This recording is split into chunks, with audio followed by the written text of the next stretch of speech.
show. Emily McCowan on How Do I Eat This? The fight for creation and credit of the ice cream cone. Good morning, everybody.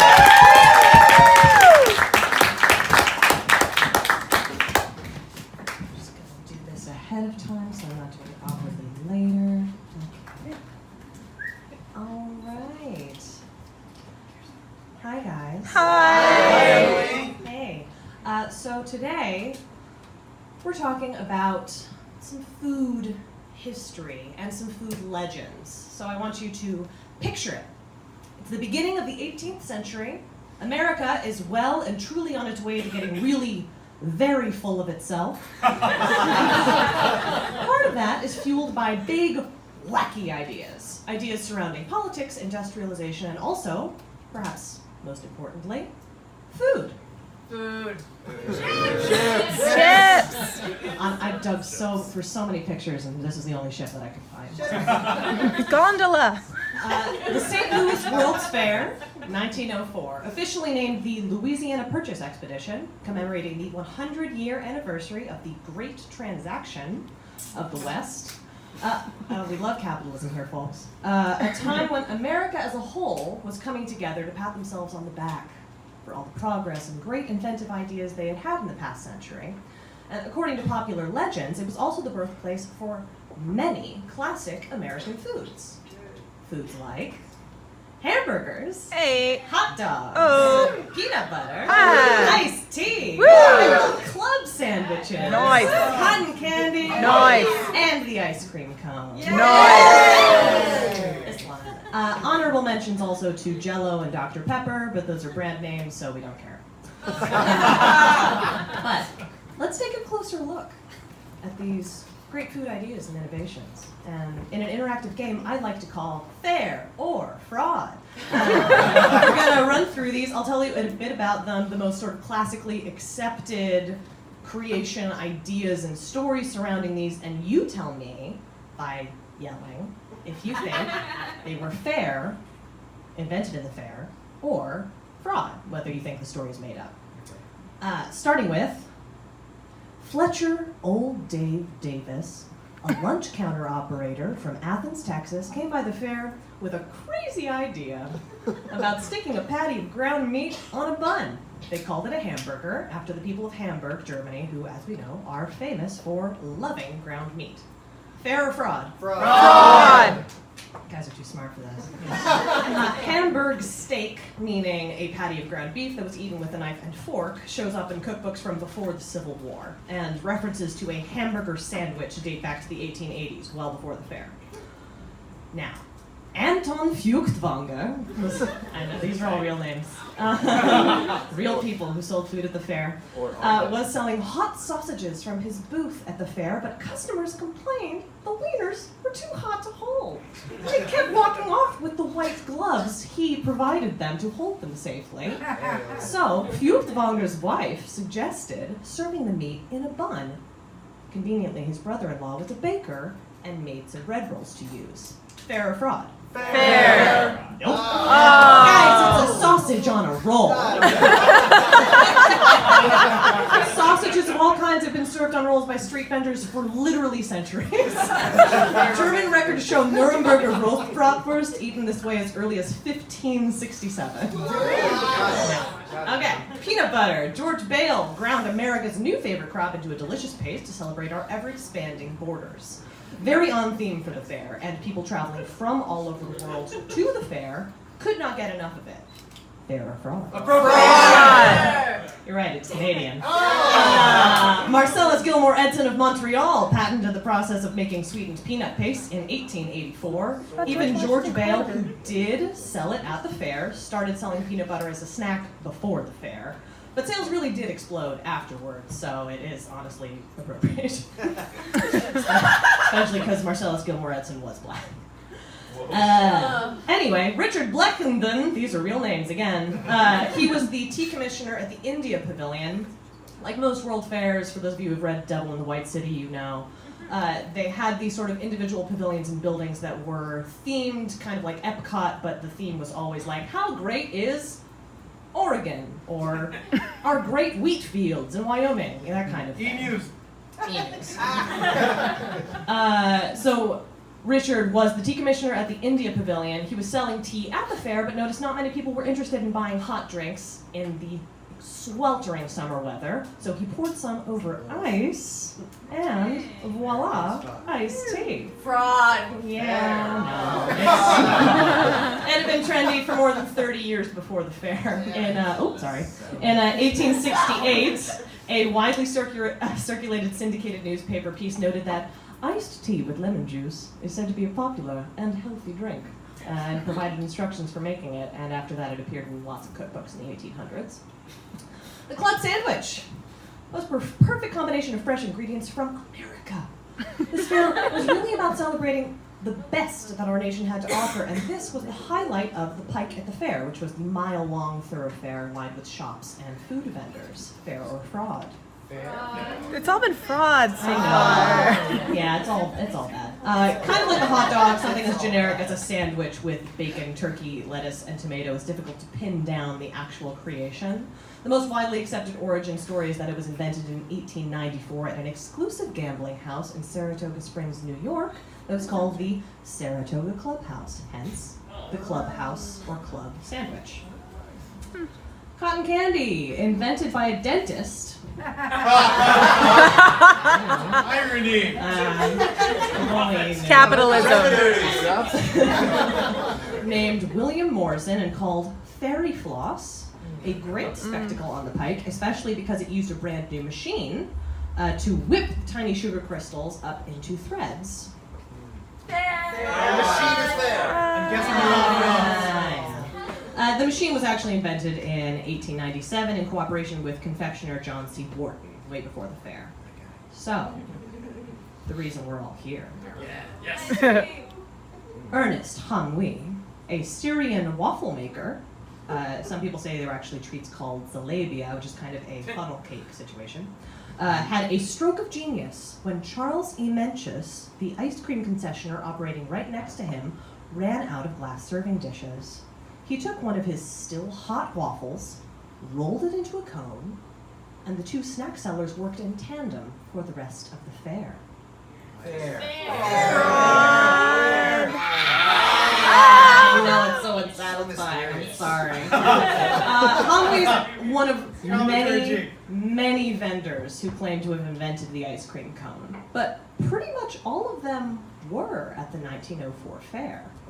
And there are a few pieces of evidence that show us that out of all these wet and wild food myths and legends, this one might just be true. Most of all, this. This is Mrs. Montague Lyon and her 3 children standing outside the New York to the North Pole attraction at the fair. You can read that. That is just Small World. I don't even know what's in there. This is, so far as we know, the very first photograph of anyone, anywhere, eating an ice cream cone. You can see that guy's just shoved the whole thing in his mouth. He's having a great day. This is the friggin' She haunts my film. nightmares. Yes, she is a nightmare creature. But no one knows what vendor the Lyon family bought their treats from. Side note, both Upton Sinclair's The Jungle and the Pure Food and Drug Act of 1906 wouldn't be coming out for another 2 years, so this was still the Wild West of food safety. This was right around the beginning of the industrialization of the food production, and there was basically no regulated standards to outlaw the adulteration or mislabeling of food. Like vaping. Just not to mention food handling safety standards. What's up, temperature danger zone? Some people were working hard to preserve public health, like Dr. Cutler, Kansas City's meat inspector, who especially hated hamburgers at the 1904 fair, saying, "A vendor makes 1,000 pounds of blue meat look like the reddest and freshest hamburger by doctoring it with sulfurous acid. Quote, he sells it to the lunch wagon men, and they make sandwiches of it." But these alleged crimes are mostly unconfirmed. The real menaces were things like this. Before ice cream cones were a thing, and street vendors in London and New York would take their carts full of ice cream and would offer small glass dishes, basically stemmed shot glasses of ice cream. You could get a 2-penny lick, a halfpenny lick, or the most popular size, a penny lick. This is a penny lick glass. You know how the heavy glass and shot glasses will distort the appearance and make it look more full once there's actually liquor in it? It's basically the same principle, except it was ice cream. But it looked very full, and the kids loved them. But a street vendor is not going to be weighed down with dozens of glasses when he also has to haul a huge, awkward, heavily wheeled cart full of ice cream over cobblestones. So what they would do is serve one penny lick, take back the glass, and wipe it out with a rag that they kept on them before refilling it and handing it to another kid. Science! Yeah. And this was a totally great idea that had absolutely no consequences. Just kidding. Yeah. This practice is attributed to a few major tuberculosis and typhoid outbreaks in 1800s England. But we didn't really have portable sanitizers yet, and nobody was willing to give up ice cream. So people started improvising. Something called a hokey pokey, which is basically an ice cream sandwich without the wafers. They like some kind of cornstarch slurry mixed in. Started appearing in carts, but they were messy and not very elegant. And then, in 1901, this was 3 years before the fair, Antonio Valvona, an Italian citizen living in Manchester, England, filed a patent for an apparatus for baking biscuit cups for ice cream, which was a dough or paste composed of the same materials as are employed in the manufacture of biscuits, that is, cookies, and when baked, the said cups or dishes may then be filled with ice cream, which can be sold by the vendors of ice cream in public thoroughfares or other places. You gotta cover all your bases. So, the following year, Valvona teamed up with Frank Marchioni, an Italian immigrant in New York, to found the Valvona Marchioni Company, which produced the patented cups and the ice creams sold in them. Valvona operated the firm's factory in the UK. Marchioni worked in the American operation, first on the Lower East Side, where we are, Nice. and then in Brooklyn as trade crew. Business was good, so good he decided to hire on his cousin, Italo Marchioni. He worked for the Valvona Marchioni operation for a while, but by 1903, on the eve of the World's Fair, he had split off and created his own patent for pressed biscuit ice cream cups. Instead of a simple two-part press, like the previous patent on the left there, Italo had designed a mechanism that had 3 parts, 2 clamps on the bottom, and then a large press on top. And with this, he claimed he could make more elaborate designs, like the cute little teacups you can see there. These were the shapes that he took to the World's Fair, along with a small fleet of his rolling carts from New York City. But it's fair to say that Marchioni's invention is more like edible cookie cups than the cones we see the Leon family holding in this picture. And competition was stiff to sell food and drinks at the fair. There was a lot of money to be made from the thousands and thousands of people who traveled there, and you had to apply and have permission from the Exposition's Division of Concessions and Amusements. It was pretty cutthroat. For example, over 500 people applied to sell popcorn and peanuts, and only one C.A. Windmuller of St. Louis won the contract. Another St. Louis firm, the Star Bottling Company, managed to score the only soft drink concession, which gave it exclusive rights to sell flavored sodas, lemonade, root beer, ice creams, ices, and, quote, all hot and cold drinks usually served at soda fountains. Damn. It was a good get. So in theory, both Marchioni and Mencius Hamwi, who supposedly improvised the creation of the ice cream cone on the fly, would have basically been selling ice cream illegally. Sure enough. A few weeks after the fair closed on December 1st, 1904, Star sued the organizers for $257,000, or about $7.5 million in today's money, in damages for contract violations perpetrated by other vendors at the fair. This was tricky, because Star had essentially gotten exclusive permission to sell soda fountain goods under a drinks contract. But as the judge in the lawsuit laid out, the question was whether ice cream cornucopias pertained to an ice cream concession or were a food.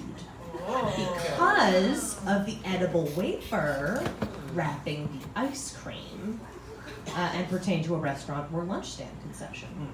And that was Oliver Wendell Holmes. He's not credited here, sir. Guys, a cornucopia is a con. This is a cornucopia.